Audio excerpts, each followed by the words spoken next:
जय माता दी दोस्तों, शिव शक्ति यूट्यूब चैनल में आप लोगों का बहुत बहुत स्वागत है करती हूँ। मैं उम्मीद करती हूँ आप लोग अच्छे होंगे, खुश होंगे, खुशहाल होंगे और सभी के घर में माता रानी की मेहर होगी। तो दोस्तों, आज हम बात करने वाले हैं कि नाम जब आप किसी देवता का या आप राम नाम का सिमरन कर रहे हो, राधा नाम का सिमरन कर रहे हो, कृष्ण नाम का, या भगवान शिव या भगवान हनुमान जी के, या आप माता दुर्गा का नाम का सिमरन कर रहे हो, अगर आपका नाम सिद्ध हो जाता है, होने के बाद आपके अंदर कौन कौन से ऐसे लक्षण हैं जो आपके अंदर दिखते हैं या दिखाई देने लगते हैं, तो आज हम इसी विषय के बारे में बात करने वाले हैं।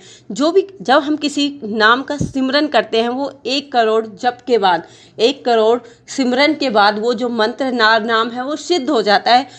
हर कोई सिद्ध होने के, हर किसी की अपनी अपनी नियम होते हैं। जैसे राम नाम है या नाम सिद्धि का 1 करोड़ जाप पर नाम सिद्ध हो जाता है। और जो कोई मंत्र होता है, किसी का मंत्र 1 लाख बार जप करने पर सिद्ध होता है, कोई मंत्र 5 लाख बार जप करने पर सिद्ध होता है, और कोई मंत्र 10 लाख बार सिमरन करने पर। हर किसी मंत्र की, हर किसी नाम की अपनी अपनी एक समय सीमा होती है, मगर जब नाम की सिद्धि होती है वो 1 करोड़ के जप पर हो जाती है। जो नाम क्या सिद्धि है, जो राम नाम है या कृष्ण नाम है, या आप किसी का भी भगवान का नाम सिमरन कर रहे हैं, लड्डू गोपाल जी की सेवा है, वो सेवा अलग हो गई। आप लड्डू गोपाल का अगर नाम का सिमरन कर रहे हो, सिर्फ नाम का सिमरन कर रहे हो, नाम सिमरन की कोई विधि विधान नहीं होती है, कोई समय नहीं होता है। आप जैसे कि मान लीजिए आप राम नाम का सिमरन कर रहे हो, तो इसका कोई विधि विधान नहीं है कि आप सुबह मंदिर में पूजा करने बैठोगे तो ही आप भगवान राम का नाम लोगे।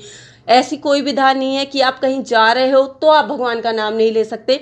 जब हम नाम को सिद्ध करते हैं तो हम कभी भी उनका सिमरन कर सकते हैं। जैसे चलते वक्त, हम कहीं बाहर गए हैं, किसी काम में फंस गए, हमारा काम नहीं बन रहा, या ऐसे ही हम फ्री बैठे हैं तो हमारे मन में राम राम राम राम राम, ये सिमरन कहीं भी चल सकता है। आपके मानसिक रूप से, कहीं रिश्तेदारी में, कहीं आस पड़ोस में, तो ये कहीं भी सिमरन आप चल सकते हो। इसमें मंत्र की तरह या किसी सिद्धि की तरह कोई नियम या रेगुलेशन नहीं होते हैं कि आपको उसी के अकॉर्डिंग चलना पड़ेगा, एक नियम बनाना पड़ेगा कि इस टाइम पूजा करनी है।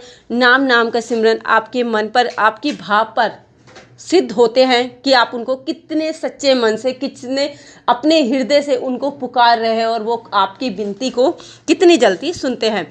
तो चलिए दोस्तों, मैं बताती हूँ जब नाम सिद्ध होते हैं तो आपके साथ क्या क्या परिवर्तन या क्या क्या चेंजेस आपके व्यवहार में आने लगते हैं।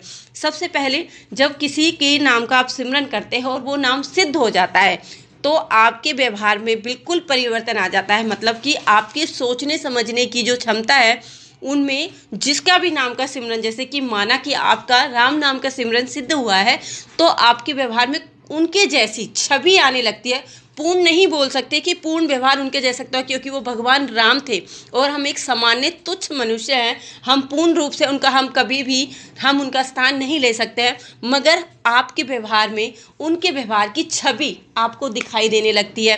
पहले चाहे आपका व्यवहार कैसा ही था, मगर जब आप राम नाम के सिमरन करते रहते हो तो आपके व्यवहार में आप खुद भी परिवर्तन देख सकते हो, और जो सामने वाला है वो भी आपके व्यवहार में परिवर्तन देख सकता है। मान लीजिए आप पहले किसी की नहीं सुनते थे, मगर आपने राम नाम का सिमरन किया, तो आपको क्या होगा, आपको अपने प्रण पर, आपने जो कसम ली है उसे आप उस पर अडिग रहोगे कि मुझे ये काम करना है, चाहे इसके लिए मुझे कुछ भी खोना पड़े, कुछ भी देना पड़े, मगर मैं ये काम करूँगा। आपकी सोचने की मानसिक क्षमता बिल्कुल चेंज हो जाती है। मतलब जैसे कि कोई आपके साथ बुरा भी कर रहा है, मगर आप चाहकर भी उसके साथ, आप चाहोगे भी ना तो फिर भी आप उसके साथ बुरा नहीं कर चाहोगे। कोई आपके साथ अहिंसा कर रहा है, मगर आप हमेशा हिंसा कर रहा है आपके साथ, मगर आप हमेशा अहिंसा के रास्ते पे ही चलोगे। आप उसके साथ कभी हिंसा वाला बिहेव नहीं करोगे। आपका कुछ भी खो जाए, कुछ भी लुट जाए, मगर कहते हैं ना, जो भगवान राम थे, उन्होंने अपने पिताजी का जो कसम थी, जो वादा था, उसे निभाने के लिए अपना राजपाट, अपना गृहस्थ सब कुछ छोड़ दिया, सब कुछ त्याग दिया, और वो 14 साल का वनवास उन्होंने हंसते हंसते स्वीकार कर लिया। और उन्होंने अपनी माँ से, ना अपने पिताजी से किसी प्रकार की कोई शिकायत दर्ज नहीं की कि उस टाइम भी उनके पिता दशरथ जी ने बोला था कि अब तुम राजा हो और राजा बनकर तुम मुझे कैद करा सकते हो और ये राज तुम ले सकते हो, मगर नहीं, जो भगवान श्री राम थे वो अपने वचन पर अडिग रहे। उन्होंने बोला, नहीं पिताजी, आपका वचन है और मैं प्राण जाए पर वचन ना जाए, वो वाली करनी उन्होंने सिद्ध करके दिखाई कि मैं इस बार में आपका जो प्रण है, मैं शायद मैं अपने प्राण दे दूं मगर मैं आपकी वचन को कभी नहीं तोड़ूंगा। तो ये सारी सोच आपके अंदर अपने आप ही आने लगती है, आपके अंदर सात्विक गुण आ जाते हैं। आप अपने आप में एक अजीब सी सुकून, शांति आप महसूस करने लगते हैं। आप दूसरों के प्रति आपका जो व्यवहार है वो प्रेमदायक होता है। तो छोटों से आप प्रेम करने लगते हो और बड़ों की आपके मन में रिस्पेक्ट आ जाती है, आप इज्जत करते हो। या आपके से कोई आपका बुरा भी कर रहा है, आप चाहकर भी उसे गाली नहीं दे सकते हो, आप उसके पैर छूकर या उससे नमस्ते करके वहाँ से आ जाते हो। या आपके वो कितना ही बुरा क्यों नहीं बोल रहा हो, पर आप सोचोगे कोई नहीं, उसे वो बोल रहा है तो बोलने दो, उसकी करनी उसके साथ और हमारा कर्म हमारा साथ। और यही बात होनी चाहिए, हर किसी व्यक्ति को यही सोच कर रखना चाहिए। सामने वाला व्यक्ति चाहे कितनी ही नीच कर्म या कितना ही गिर क्यों ना जाए, मगर आपको अपना जो व्यवहार है वो हमेशा सत्य पर रखना है, उसमें आपको असत्य मार्ग पर कभी नहीं चलना चाहिए। क्योंकि ये कलयुग है, कलयुग में बहुत से व्यक्ति क्या करते हैं, अपने थोड़े से सुख के लिए दूसरे के बुरे करने के लिए तैयार हो जाते हैं। मगर ये कर्म आपको बिल्कुल नहीं करना है, क्योंकि यहाँ आपको नहीं मगर आप ऊपर जाओगे, आपको ऊपर जाके हिसाब देना है। हर किसी व्यक्ति को ऊपर वाले को अपना हिसाब देना ही होता है। बाबूजी ये क्या है?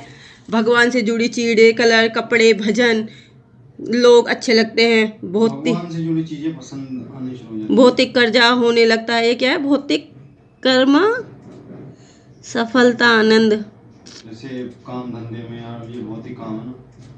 ठीक, 6 मिनट की बन गई। जय राम जी की जय श्री राम।